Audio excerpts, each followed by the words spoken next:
Assalamualaikum warahmatullahi wabarakatuh.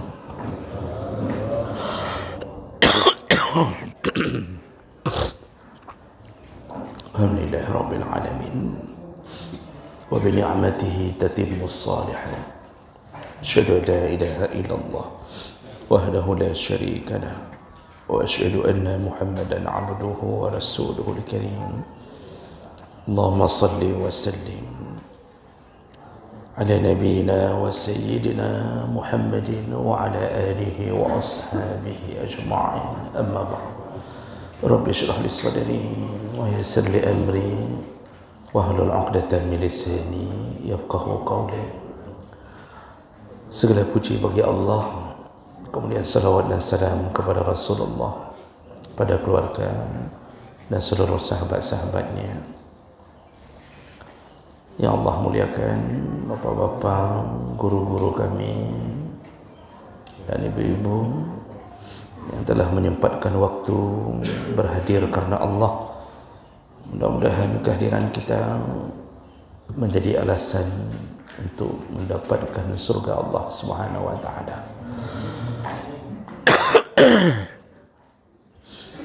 Di pertemuan kita yang terakhir, kita sedang membahas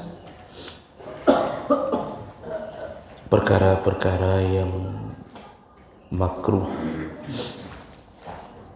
yang dilakukan oleh imam dan sekaligus orang-orang yang dimakruhkan menjadi imam. Kita sudah bahas beberapa di antaranya, sisanya kita habiskan di pagi hari ini. Yang sudah kita bahas di antaranya yang makruh menjadi imam atau amalan yang makruh dilakukan imam, yaitu al-fasik, al-alim. Makruh menjadi imam orang yang fasik, suka melakukan dosa besar walaupun alim. Makruh menjadi imam orang yang suka melakukan dosa walaupun alim. Maksud alim, mengetahui hukumnya, bukan alim dalam makna hakiki.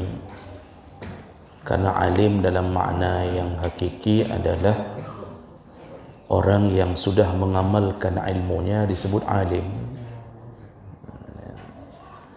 Kalau orang yang hanya sekedar mengetahui hukum tidak mengamalkan, dalam hakikat tidak bisa disebut orang alim.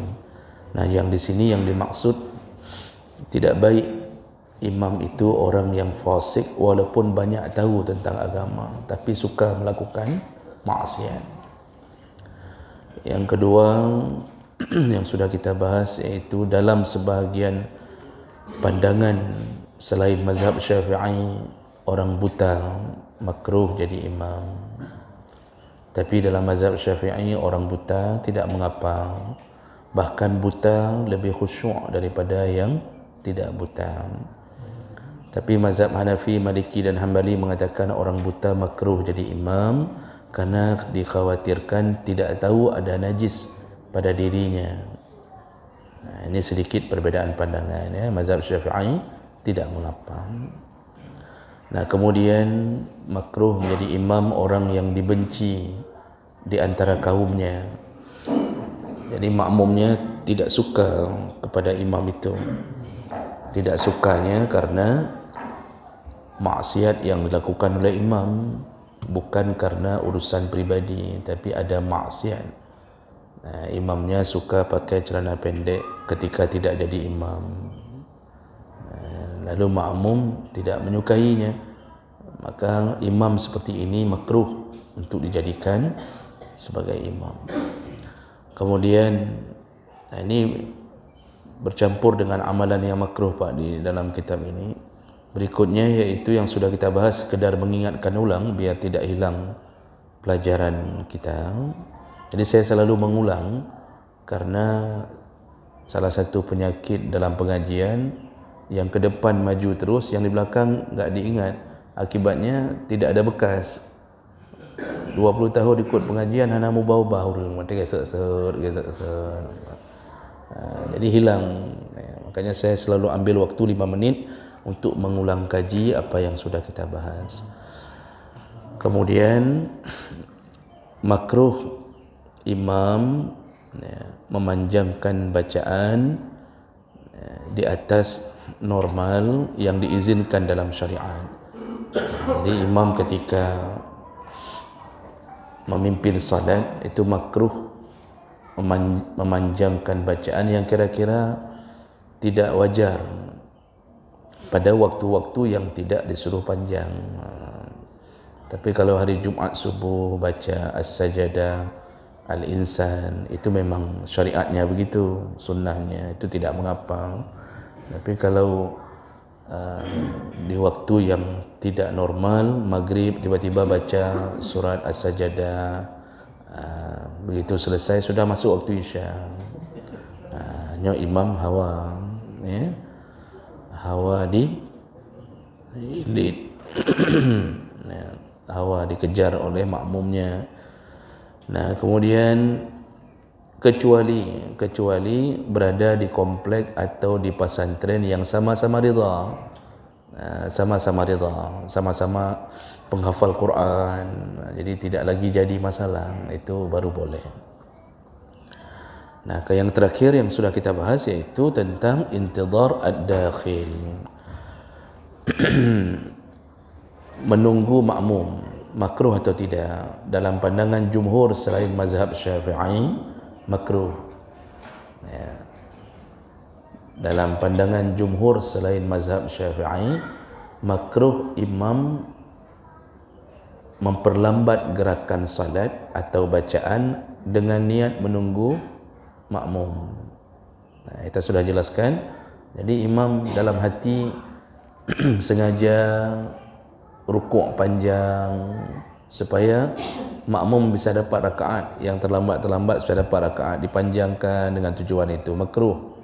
Berarti sudah ada tasyrikun niyah, ada niat yang mendua, itu tidak boleh. Tapi mazhab Syafi'i membolehkan. Bahkan dalam pandangan mazhab Syafi'i disunnahkan untuk menunggu makmum agar mereka bisa mendapatkan rakaat ketika salat.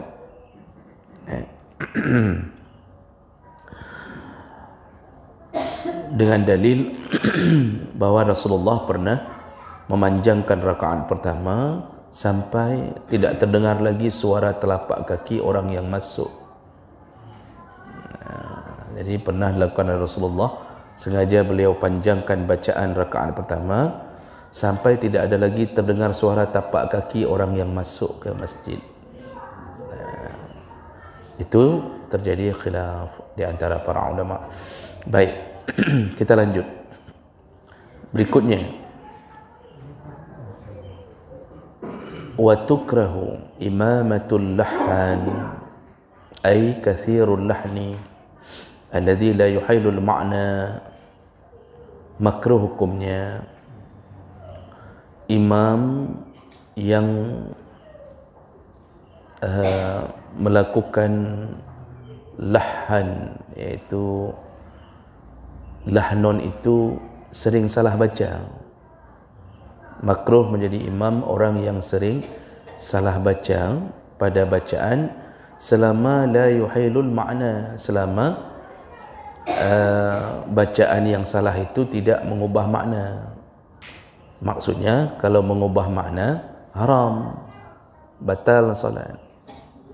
Tapi kalau tidak mengubah makna itu hanya makruh, tidak baik. Jadi enggak bagus memilih imam yang sering salah-salah baca. Contoh kajarridalin alhamdi, dia bukan baca alhamdulillah, alhamdulillah dia baca. Itu enggak berubah makna, cuma karena berbeda baris saja. Tidak berubah makna. Walaupun salah, dalam kaidahnya salah. Alhamdulillah wa nasbuha Allah. Jadi alhamdulillah rabbil alamin bukan alhamdulillahi rabbil alamin. Alhamdulillah sudah lalu sambung lagi ha.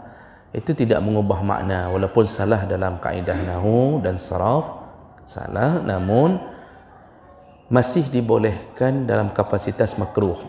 Tidak bagus imam seperti ini. Ya. Tapi kalau seandainya merubah makna, itu malah batal. Ini enggak boleh jadi imam kalau enggak bisa baca dengan benar. Yang paling sering yaitu tidak ada tasydid pada iyyaka. Jadi waktu baca iyyaka na'budu, imamnya enggak pakai tasydid. Jadi kurang faham tentang tajwid sehingga terbaca iyyaka na'budu, bukan iyyaka. Itu langsung berubah makna, karena makna iyyaka hanya kepadamu lah kalau pakai tasydid. Kalau tidak pakai tasydid, iyyaka itu bermakna kepada matahari pagilah kami menyembah. Ya, jadi ion itu kalau enggak pakai tasydid itu ion, Pak. Ini sudah pernah kita sebutkan dalam pelajaran kimia, pernah kita dengar ion. Fisika, ion. Ion itu bahasa Arab, kekuatan dari energi dari matahari. Ion, itu bahasa Arab, kecom. Jadi banyak bahasa Arab yang disadur bahkan oleh bahasa Inggris. Kita banyak tanpa sadar orang yang benci Arab, benci dunia Arab, tanpa sadar dia hidup dengan bahasa-bahasa dari Arab.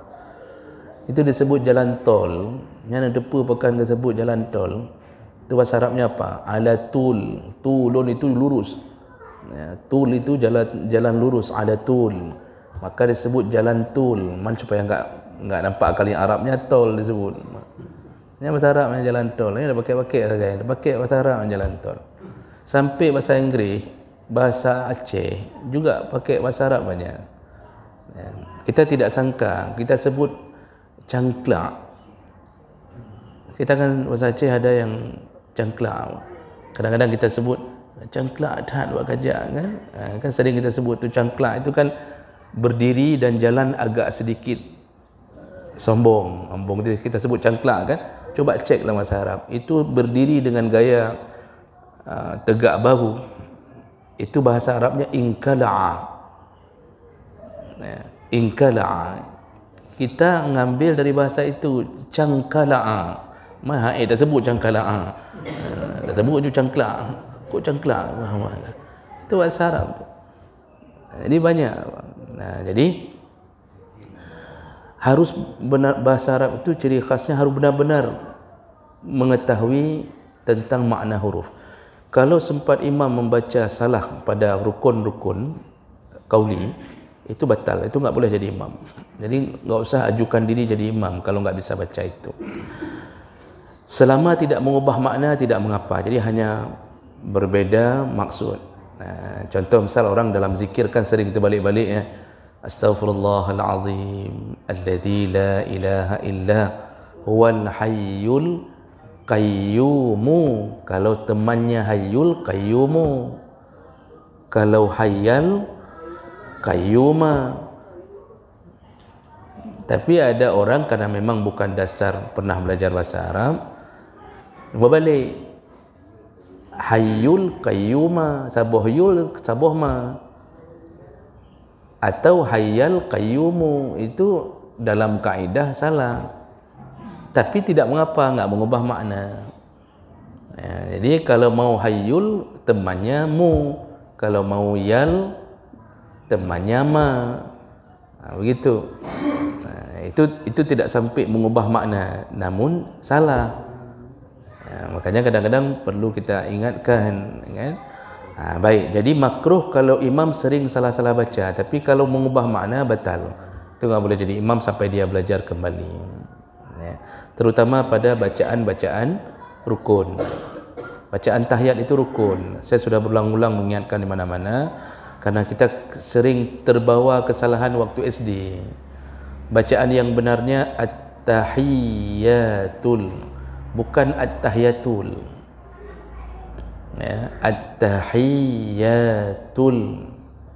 Orang kita mungkin dari SD salah, terbiasa salah, sehingga at-tahiyatul salahnya at-tahiyatul.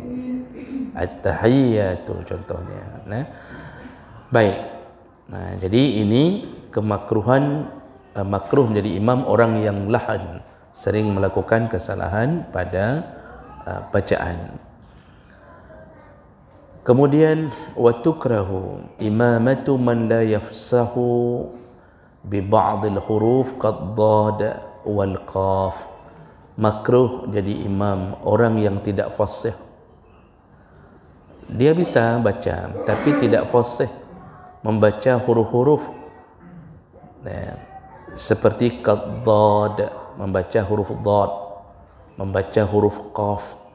Jadi huruf-huruf yang mutamasilain, mutajanisain, itu yang dekat-dekat itu, sering-sering dia mau balik-balik.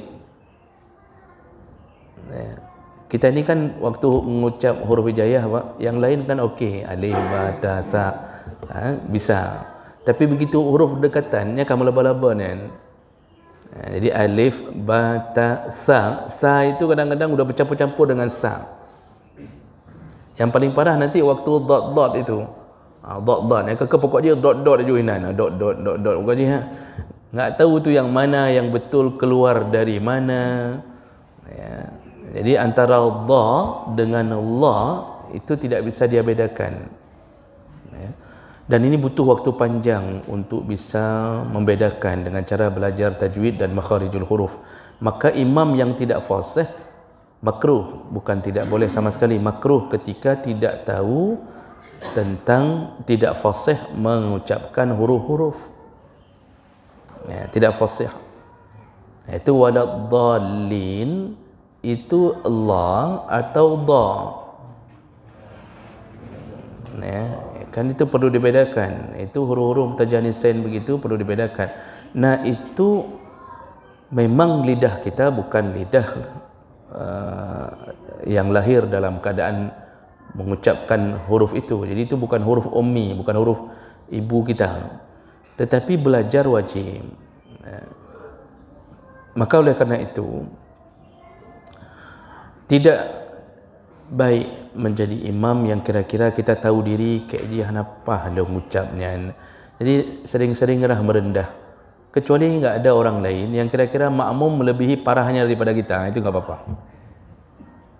Jadi pegang ni makmum nedang ron mata kata kita merendah, hai long hana tak pa long.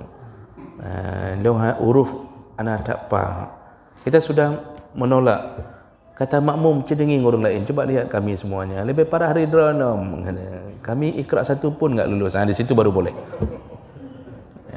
Tapi kalau ada yang lebih utama, lebih bagus, utamakan yang lebih utama. Karena kita ini ketika diimami, kita sedang menuju ke hadapan Allah agar solat kita semua diterima.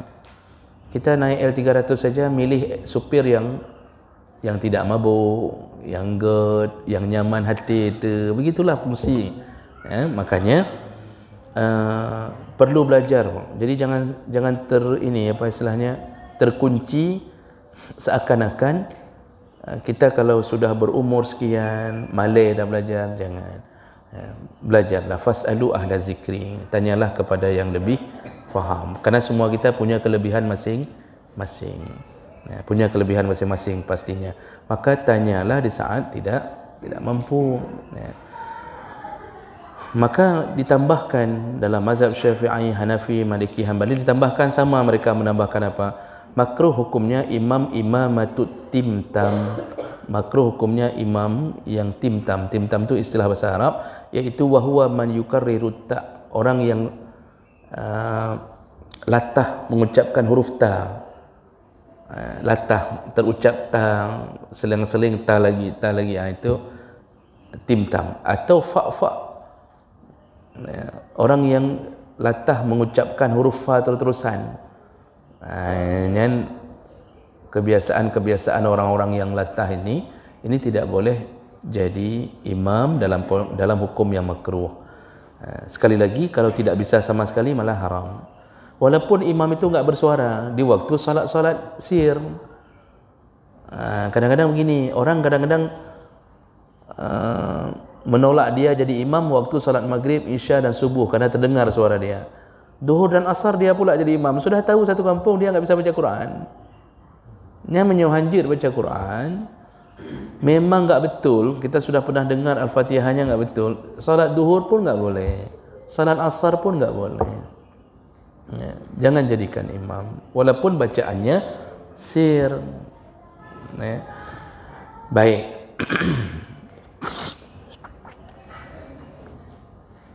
Berikutnya, tukrahu imamatu al-a'rabi wa huwa sakinul badiyah li ghairihi min ahli al-hadirah walau bisafarin la limithlihi. Makruh hukumnya menjadi imam orang a'rabi. A'rabi itu orang Badui, Badawi, al-badiyah. Jadi orang pinggiran pinggiran kota. Kalau di Arab ini disebut orang Badui. Orang Badui itu Pak, disebut Badui, Badawiyun, itu yang tinggal di kampung-kampung samping-samping lembah. Itu disebut Badui. Makruh hukumnya mereka yang menjadi imam lalu mengimami ahlul hadirah, mengimami orang kota. Maksudnya yang tinggal di kampung, mereka tinggal dalam klek-klok. Ini apa hubungannya begini? Hubungannya karena kebiasaan orang-orang yang tinggal di lembah itu lebih sedikit pengetahuannya dibandingkan orang-orang yang berada di tengah-tengah kota atau di kampung-kampung. Artinya tidak terjamah di sana, orang ngajar enggak ada biasanya. Kemudian yang belajar pun enggak mau. Kan memang begitu kenyataannya. Sekarang nyata tambang dalam kampung klek-klok samping-samping gunung, mana ada pengajian-pengajian. Yang lebih sering kau mengaji yang maju ke sini, ke kota atau di kampung-kampung yang macam kena ada Godengku ke Padang Balai. Yang klek-klok ke dalam sana jarang sekali terjadi. Makin jauh dekat-dekat gunung makin jarang. Makanya di sini diambil kesimpulan bahawa jangan mengimami orang kota oleh orang Badui. Ini dalam kapasitas komunitas di Arab. Kalau kita sekarang, ya tentu kita enggak bisa tandai apakah orang itu alim atau tidak kecuali dengan mengetahui ilmunya langsung, bukan tempat tinggal dia. Karena ada perbedaan tentu. Dulu memang jelas sekali, kentara sekali perbedaannya. Orang Badui itu kasar, lalu tidak ada ilmu, memang gasaro. Pernah dalam satu hadis, ada orang Badui ketika Nabi berjalan dengan sahabat, tiba-tiba turun orang Badui dari lembah gunung turun, dipanggil dari jauh. Cara panggil Nabi, Muhammad. Muhammad. Jadi begitu didengarkan nama panggilan Nabi dipanggil langsung dengan namanya, Muhammad dipanggil dalam hadis. Sahabat yang mengelilingi Nabi langsung mengketi. Tahu mengketi. Langsung tersinggung. Langsung cabut pedang. Umar langsung cabut pedang dan menganggap ni kurang ajar.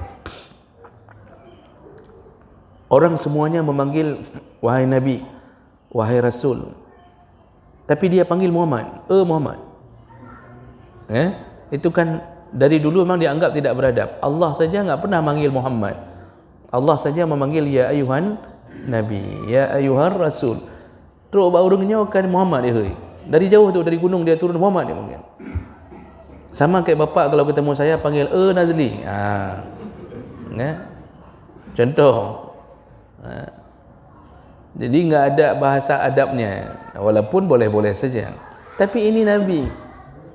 Lalu kemudian ketika dekat, sahabat memohon izin.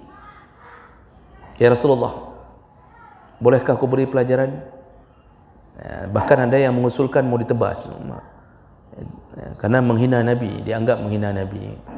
Kata Rasulullah, jangan.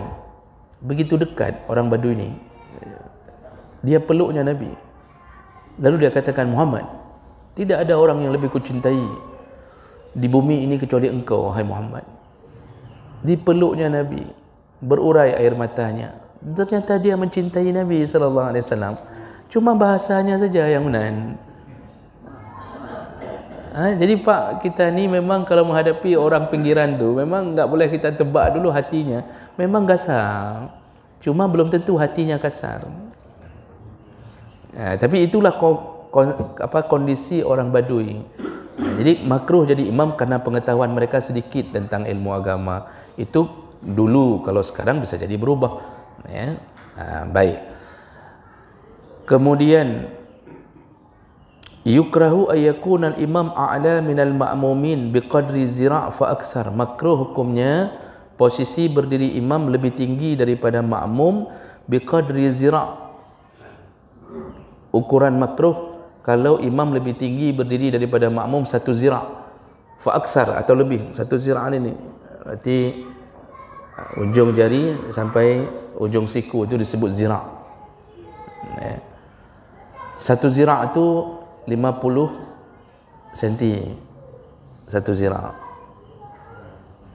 Imam ada lantai naik di atas, lantai di mihrabnya lantainya lebih tinggi, lalu dia berdiri.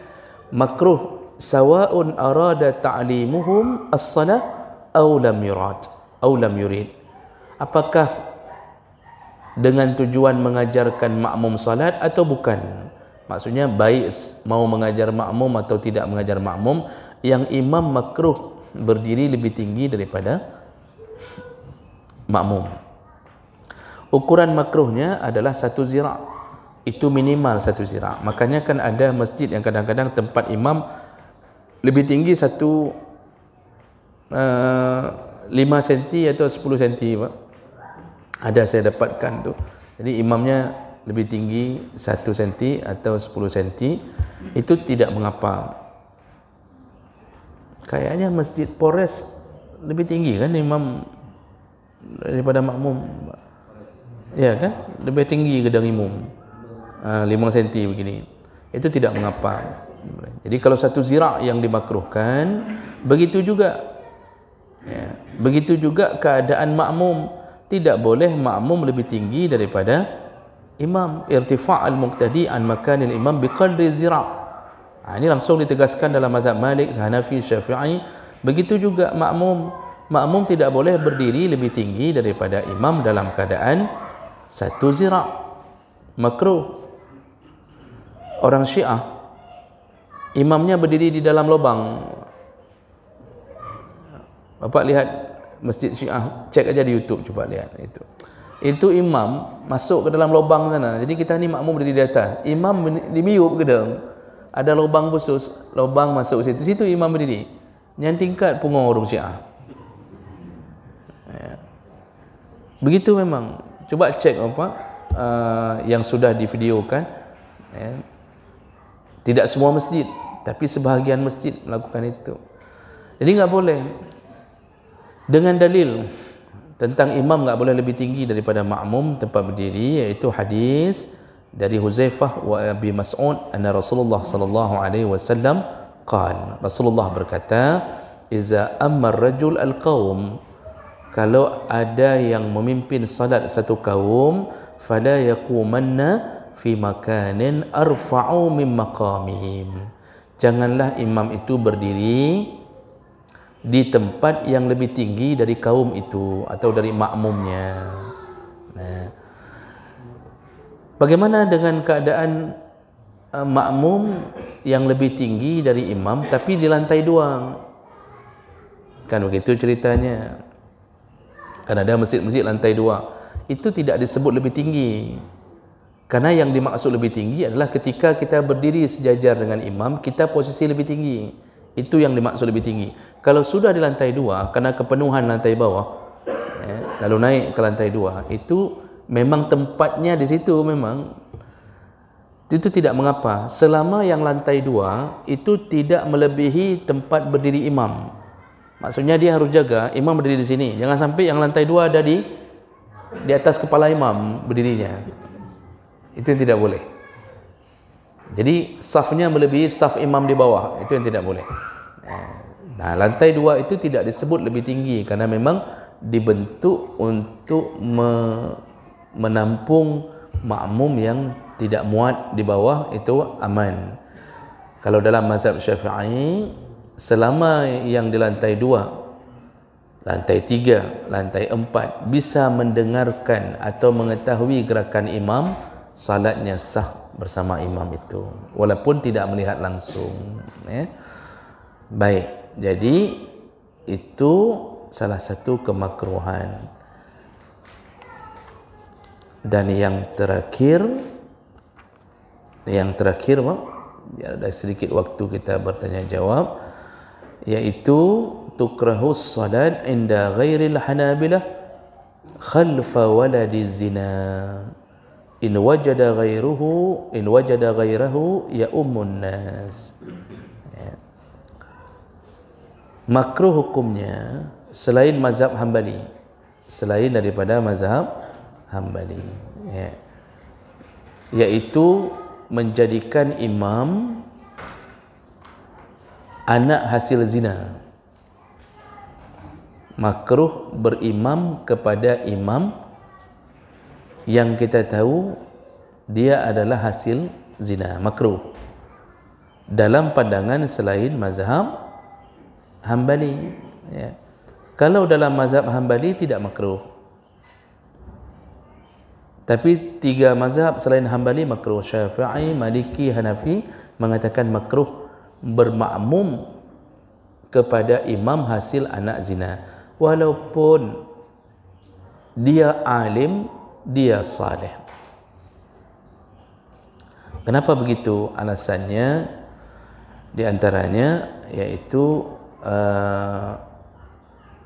wa qayyada al-fuqaha karahatu imamatihi bihalati kaunihi jahilan. Pertama dikaitkan dengan kejahilan. Nah, ini kejahilan ini pertama kejahilan orang tuanya. Kenapa bisa sampai terjadi berzina? Karena jahil. Ayah walaupun tidak dianggap ayah, tapi ini yang ayah ini yang menzinai ibunya, kalau bukan karena jahil dia enggak melakukan itu. Lalu ibunya pun jahil, karena kalau enggak jahil tidak mungkin mau berzina dengan si ayah jahil ini. Nah, itu pertama. Kedua, orang tua yang jahil ini melahirkan anak. Nah, kemungkinan yang terjadi adalah idz laisa lahu abun yurabbihi wa yu'addibuhu wa yu'allimuhu. Maka kemungkinan terjadi adalah orang tuanya atau ayahnya itu pasti tidak tahu mengajarkan kebaikan pada anak ini di awal-awal. Karena sama-sama bodoh di awal ni, maka kemungkinan besar kedua orang tua ini tidak mengajarkan agama dengan baik karena mereka pun bukan orang yang beragama dengan baik. Jadi dari kecil itu biasanya tidak ada ayah, malah tidak ada ayah tu. Karena anak zina kan dianggap tidak ada ayah, atau ayah sudah melarikan diri, tinggallah ibu yang mengandung. Maka dia hidup tanpa ayah, otomatis akan terjadi ketimpangan dalam pendidikan ilmu dari kecil. Oh, rupanya dia alim sampai hafal Quran. Bisa jadi itu terjadi di waktu dewasanya, atau ada orang yang menanggung hidupnya baru berubah keadaan itu. Tapi tetap dia punya kekurangan dibandingkan dengan orang yang ayah dan ibunya saleh. Namun makruh tidak sampai pada haram, Pak. Tidak sampai pada haram. Boleh, tapi mengingat bahawa nasab menjadi bahagian penting dalam agama, maka orang yang tidak bernasab ini, ada nasab kerana ayah ibunya berzina, itu juga menjadi pengaruh dalam pemilihan apapun. Termasuk kita, Pak, tidak bisa kita pungkiri, kita mau kawinkan anak gadis kita, dilamar oleh seorang laki-laki. Begitu tanya kanan, tanya kiri, ternyata laki-laki itu anak zina. Apakah bapa akan terima begitu saja? Pasti akan kita katakan, oh Han, walaupun dia udah jadi ustaz, jadi tengku segala macam, anak zina kan. Anak ayahnya, kakeknya enggak ada itu. Itu ibunya dulu pernah berzina, masa lahir kamu macam kan? Itu menjadi pengaruh, walaupun sebenarnya enggak ada masalah, enggak ada dosa anak ini. Allah telah mengatakan wala taziru waziratun wizra ukhra.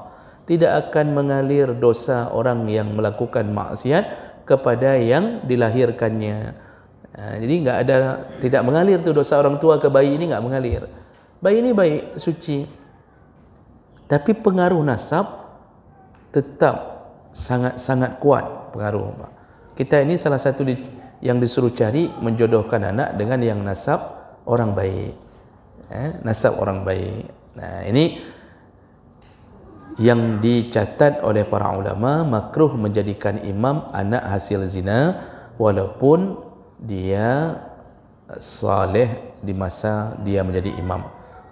Oh, tidak tahu, tidak masalah. Enggak ada yang tahu bahwa dia ternyata hasil, tidak ada masalah. Oh, kalau sudah berdiri jangan dipermalukan. Lalu kita panggil, mundur, kah anak tina gedang imum. Kamu berzina, katanya. Lebih parah orang makmumnya berarti yang langsung berzina daripada anak hasil zina. Baik. Begitu perkara yang makruh dan imam yang makruh dalam urusan salat. Saya berhenti di sini. Sudah selesai pembahasan masalah ini. Silahkan kalau ada hal yang ingin ditanyakan sambil kita menunggu jam waktu untuk salat penyempurna paket subuh. Silahkan kalau ada hal yang ingin ditanyakan Bapak. Ya, silahkan Ustaz Luan. Waalaikumsalam warahmatullahi. Kalau dalam satu jamaah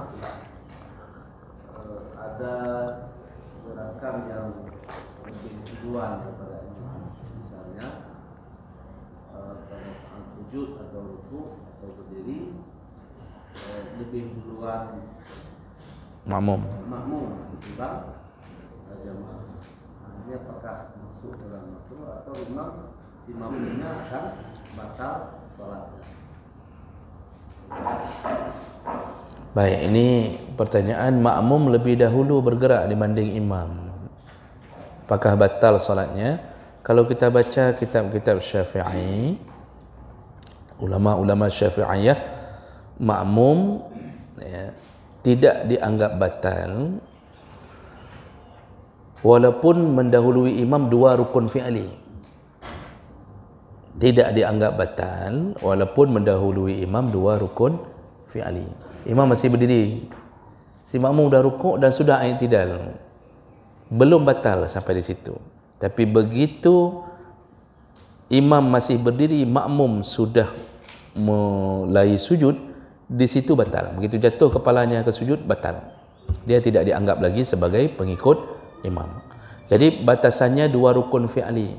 Itu maksudnya kalau terjadi, kan bisa jadi bukan disengaja melakukan itu. Jadi bisa jadi kadang-kadang makmum kan tahu, Pak, ada makmum yang jawai misalnya, sudah pikun. Kadang-kadang atau tahu dia kepalanya enggak normal. Bisa jadi masih muda tapi sedang ribut sama suami atau ribut sama isteri. Orang kalau sedang ribut, Pak, itu ini kepala ni enggak nyambung ni.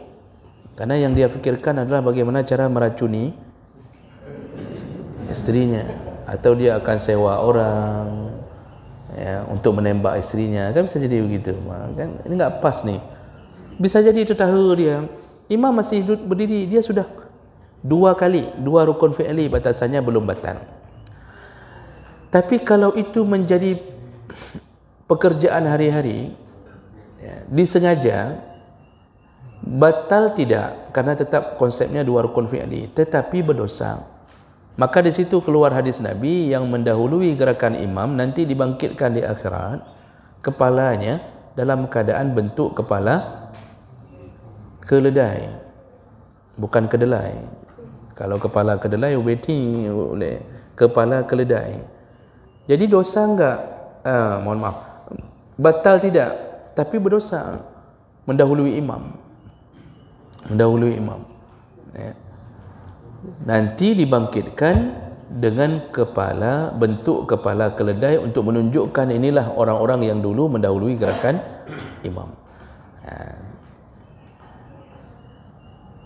nanti orang-orang yang begini kalau dia sadar dan tahu, maka tidak boleh membiasakan diri mendahului gerakan imam. Jadi begini, solusinya Bapak Ibu, kita itu diajarkan dalam solat jangan bergerak kecuali imam sempurna melakukan gerakannya.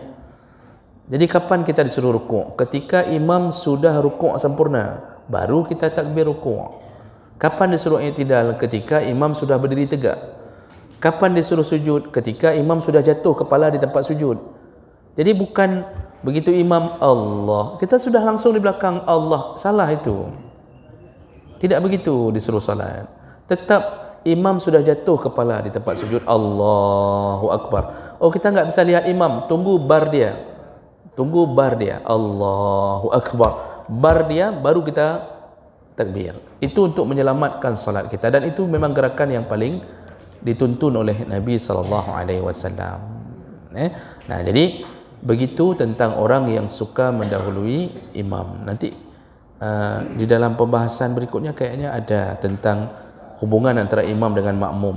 Nah, disebutkan nanti di situ dua rukun fi'li yang menjadi batasan belum batal seorang yang mendahului imam. Baik. Ya, silakan Pak Nasir. Ustaz, ini Ustaz, ada sebuah daerah Ustaz di kampung Lur di daerah sini, dia imam, kita nggak tahu, tapi ada isu-isu dia memang pasti isu-isu, kita nggak tahu apakah dia pasti, nggak tahu kita. Cuma ada orang katakan dia pasti, itu imam itu apakah kita sarankan itu sementara jangan jadi imam dulu, atau gimana bagusnya Ustaz? Atau gini, yang kedua Ustaz, misalkan kita nggak suka seperti mimpi Jokowi misal, tiba-tiba dia jadi imam, kita emang nggak suka, soalnya mereka nggak suka sama dia, tiba-tiba dia jadi imam, gimana Ustaz? Baik. Ada isu tentang seseorang dia fasik, tapi dia jadi imam. Nah, isu itu harus bisa dibuktikan, baru kita bisa mengambil keputusan. Karena isu yang berkembang, Allah tetap menyuruh fatabayyanu. Idza ja'akum fasiqun binaba'in fatabayyanu. Kalau ada orang membawa kabar, maka bertabayyunlah. Maksud tabayyun itu cari bukti. Benar tidak dia? Badomdro yang nging bahwa dia di Medan berzina.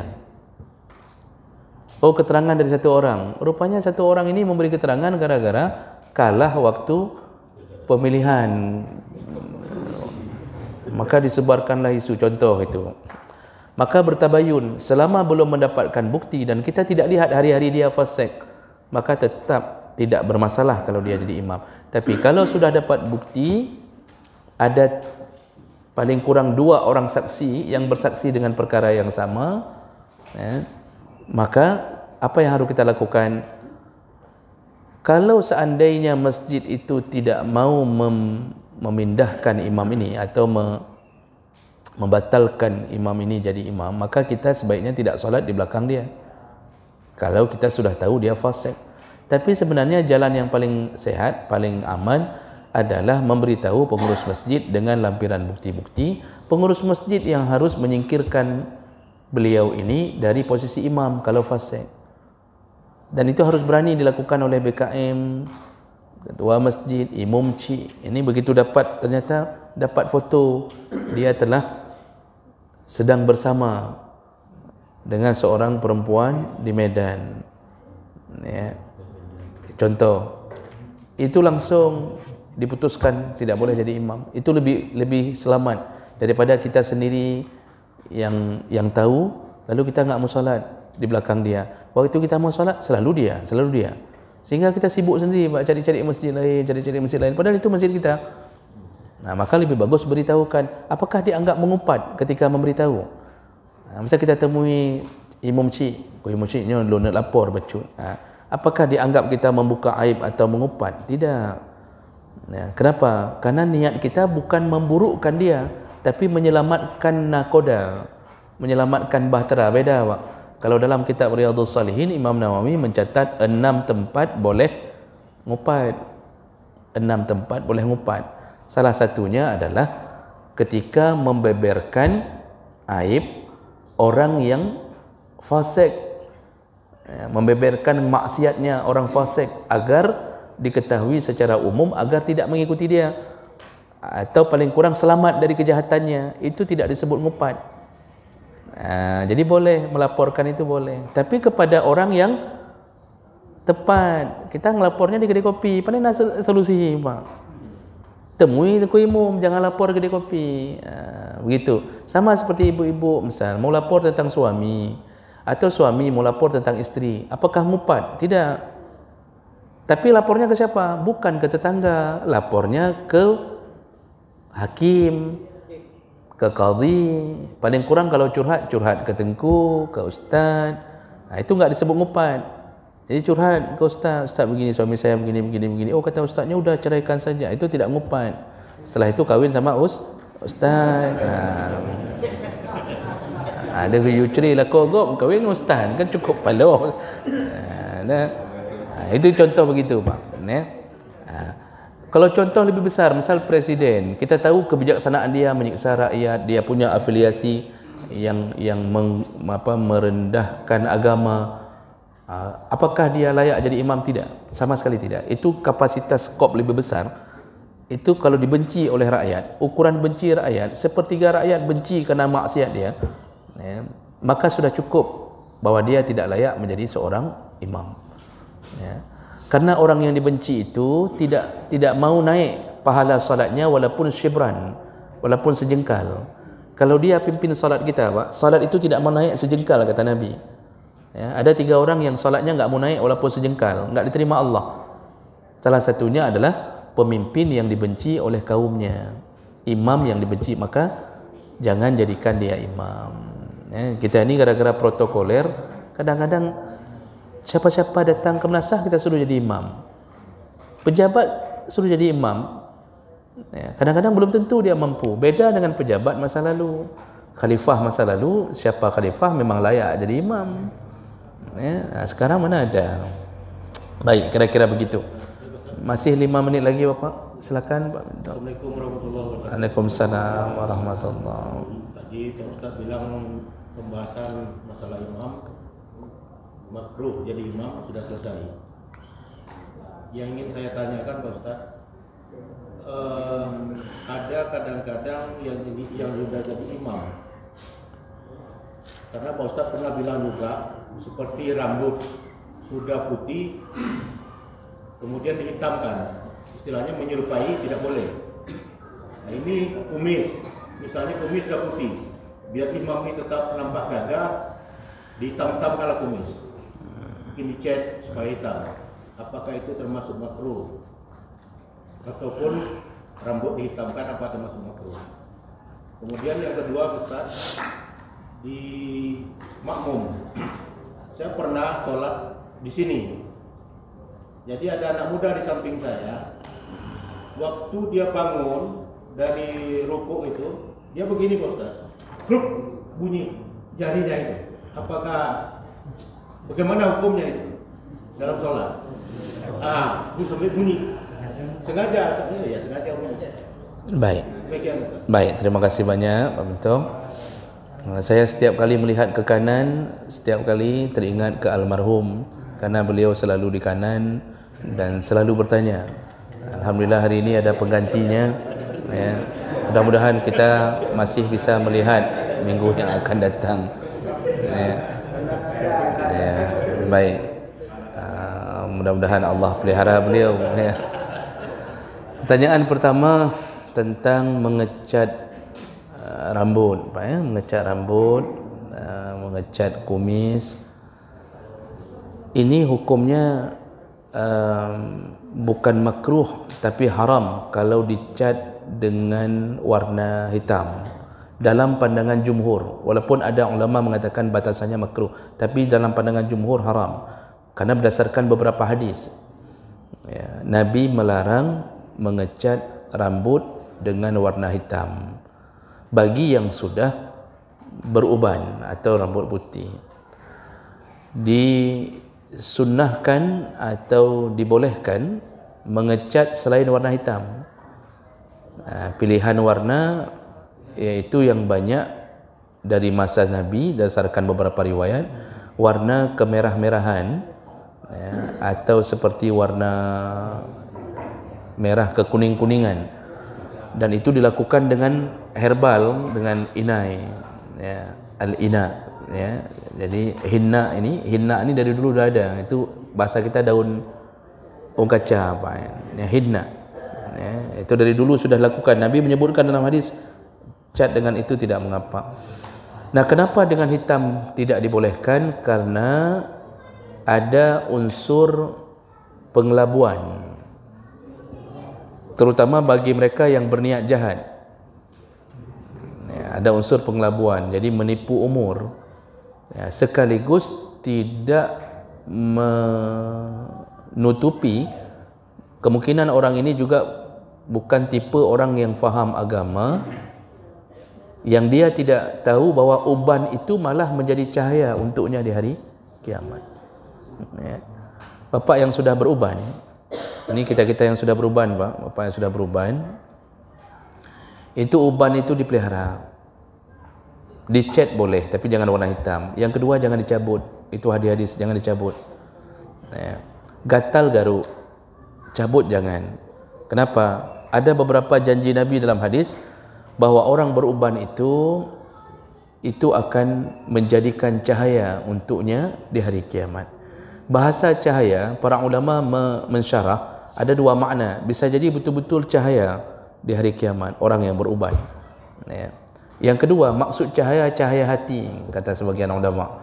Kenapa? Orang beruban, dengan beruban dia tahu diri sudah datang peringatan, sudah datang lampu kuning, tinggal tunggu lampu merah. Karena uban itu datang peringatan dari Allah, sudah saatnya meninggalkan kehidupan dunia yang berlebihan. Jadi jangan lagi banyak sekali hidup dengan dunia, melancong sana melancong sini, perbanyak ibadah. Karena uban itu memang dibuat Allah untuk memperingatkan. Makanya dia muncul di atas umur 40. Orang kalau sudah umur 40, Pak, itu disuruh berhati-hati, persiapkan diri untuk panggilan Allah. Makanya kalau imam melakukan itu dalam keadaan imam tahu hukum tapi sengaja melakukan, dia cat warna hitam lagi, maka itu pun termasuk perbuatan fasik. Kalau imam melakukan itu dengan kesengajaan.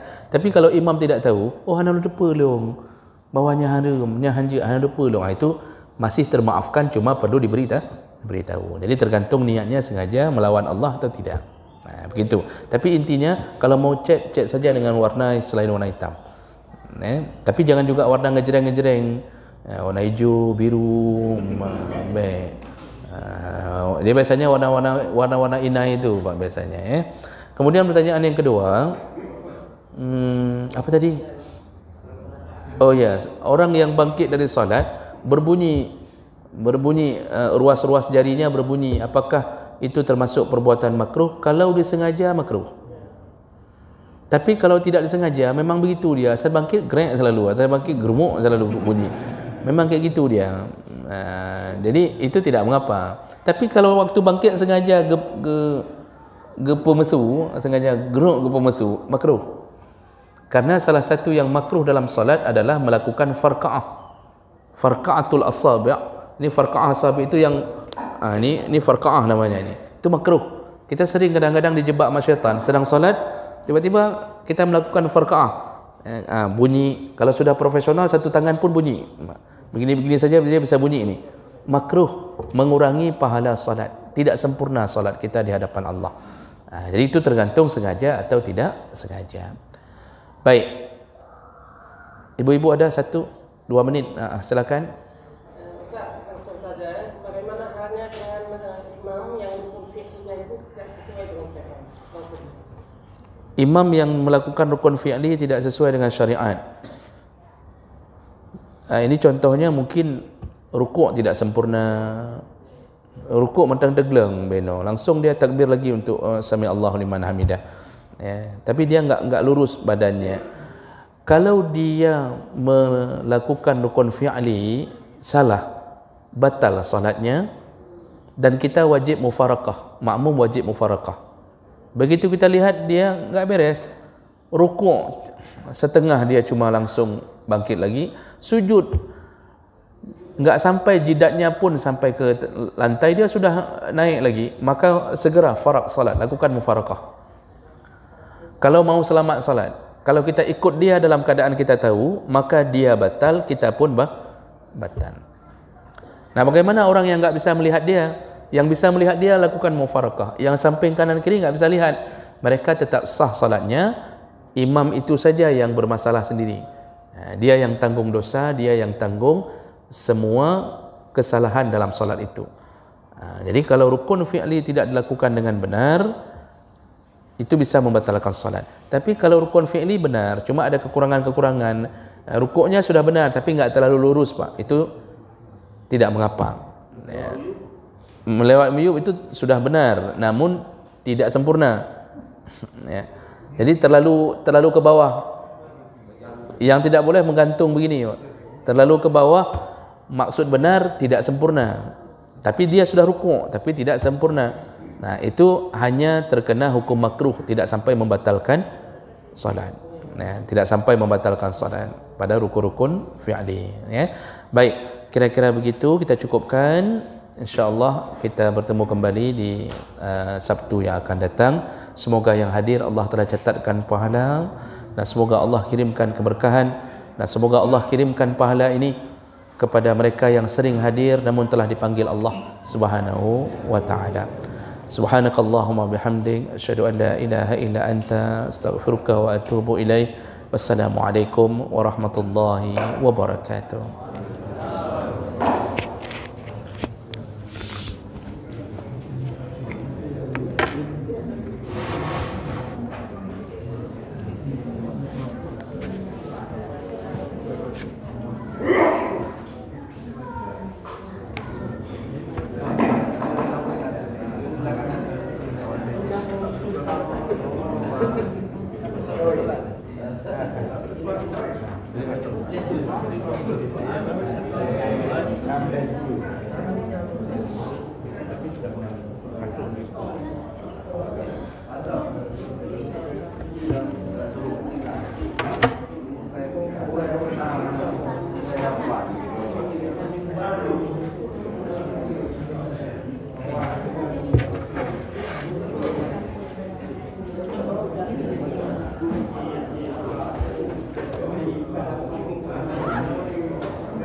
Nah,